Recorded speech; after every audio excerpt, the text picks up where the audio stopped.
No one expected such a tiny girl to have a first birthday. In Clarksville, Tennessee in 1843, life for a baby who weighed just over 4 pounds at birth was sure to be limited. But most babies didn't have 19 older brothers and sisters to watch over them. Most babies didn't have a mother who knew home remedies and a father who worked several jobs. Most babies weren't Wilma Rudolph. Wilma did celebrate her first birthday, and everyone noticed that as soon as this girl could walk, she ran or jumped instead. She worried people, though she was always so small and sickly. If a brother or sister had a cold, she got double pneumonia. If one of them had measles, Wilma got measles, 2+ mumps and chicken pox. Her mother always nursed her at home. Doctors were a luxury for the Rudolph family, and anyway, only one doctor in Clarksville would treat black people. Just before Wilma turned 5, she got sicker than ever. Her sisters and brothers heaped all the family's blankets on her, trying to keep her warm. During that sickness, Wilma's left leg twisted inward, and she couldn't move it back. Not even Wilma's mother knew what was wrong. The doctor came to see her then. Besides scarlet fever, he said, Wilma had also been stricken with polio. In those days, most children who got polio either died or were permanently crippled. There was no cure.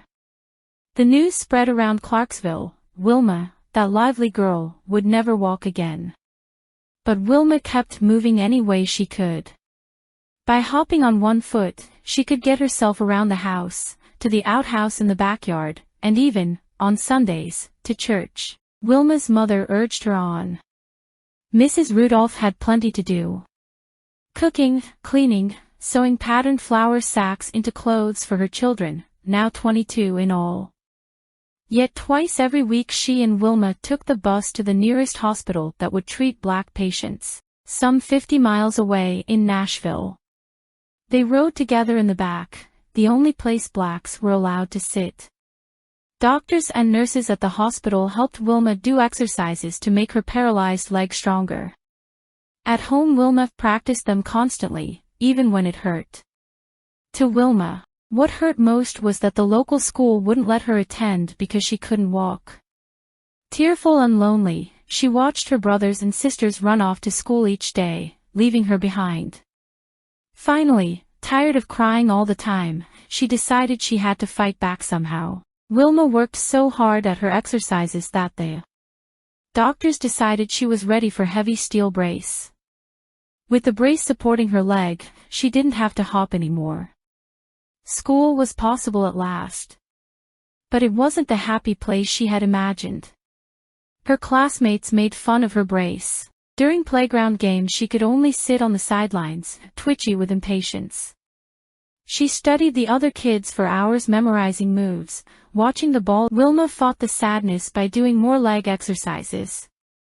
Her family always cheered her on, and Wilma did everything she could to keep them from worrying about her. At times her leg really did seem to be getting stronger. Other times it just hurt.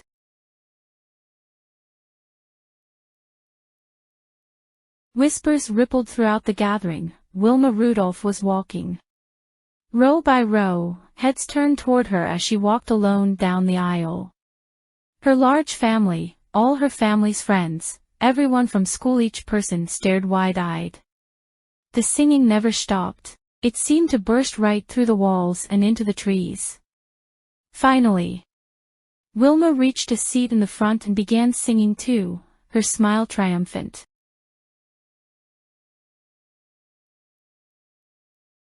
Wilma practiced walking as often as she could after that, and when she was 12 years old, she was able to take off the brace for good. She and her mother realized she could get along without it, so one memorable day, they wrapped the hated brace in a box and mailed it back to the hospital. As soon as Wilma sent that box away, she knew her life was beginning all over again.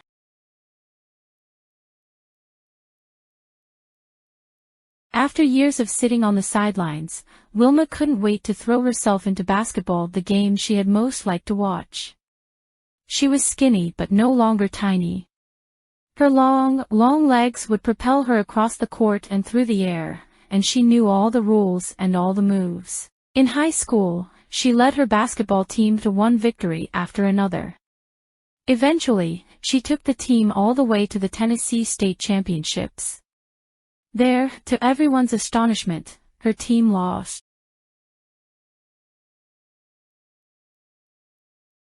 Wilma had become accustomed to winning.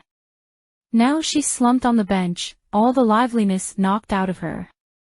But at the game, that day was a college coach. He admired Wilma's basketball playing but was especially impressed by the way she ran. He wanted her for his track and field team. With his help, Wilma won a full athletic scholarship to Tennessee State University. She was the first member of her family to go to college.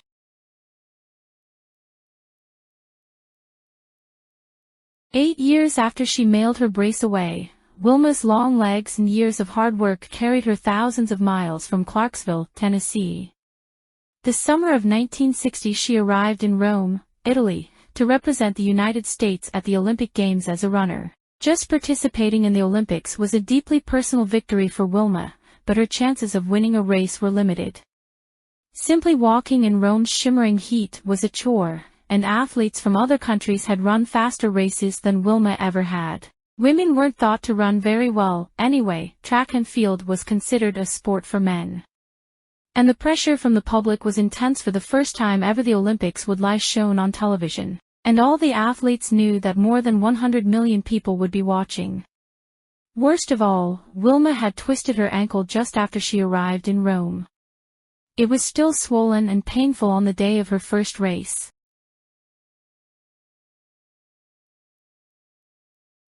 Yet once it was her turn to compete, Wilma forgot her ankle and everything else.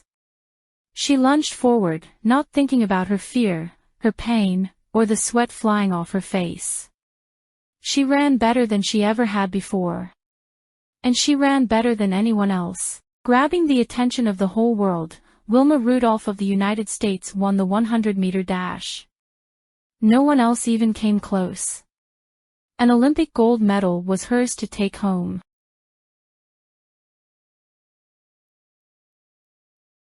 So when it was time for the 200-meter dash, Wilma's graceful long legs were already famous. Her ears buzzed with the sound of the crowd chanting her name. Such support helped her ignore the rain that was beginning to fall. At the crack of the starting gun, she surged into the humid air like a tornado. When she crossed the finish line, she had done it again. She finished far ahead of everyone else. She had earned her second gold medal. Wet and breathless, Wilma was exhilarated by the double triumph. The crowd went wild. The 400-meter relay race was yet to come. Wilma's team faced the toughest competition of all. And as the fourth and final runner on her team, it was Wilma who had to cross the finish line.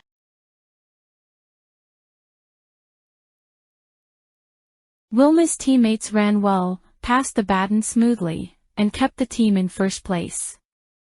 Wilma readied herself for the dash to the finish line as her third teammate ran toward her. She reached back for the baton and nearly dropped it. As she tried to recover from the fumble, two other runners sped past her. Wilma and her team were suddenly in third place.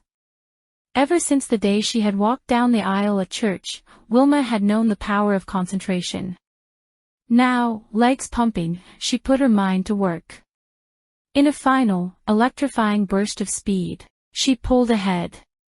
By a fraction of a second, she was the first to blast across the finish line. The thundering cheers matched the thundering of her own heart.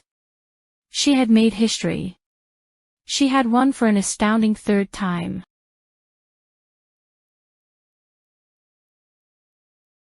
At her third ceremony that week, as the band played The Star-Spangled Banner, Wilma stood tall and still, like a queen, the last of her 3 Olympic gold medals hanging around her neck. Wilma Rudolph, once known as the sickliest child in Clarksville, had become the fastest woman in the world.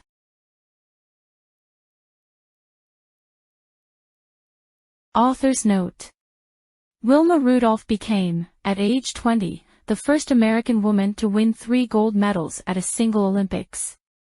When she returned home from Rome, her family was waiting for her, and so was all of Clarksville, Tennessee. The huge parade and banquet held in her honor were the first events in the town's history to include both blacks and whites.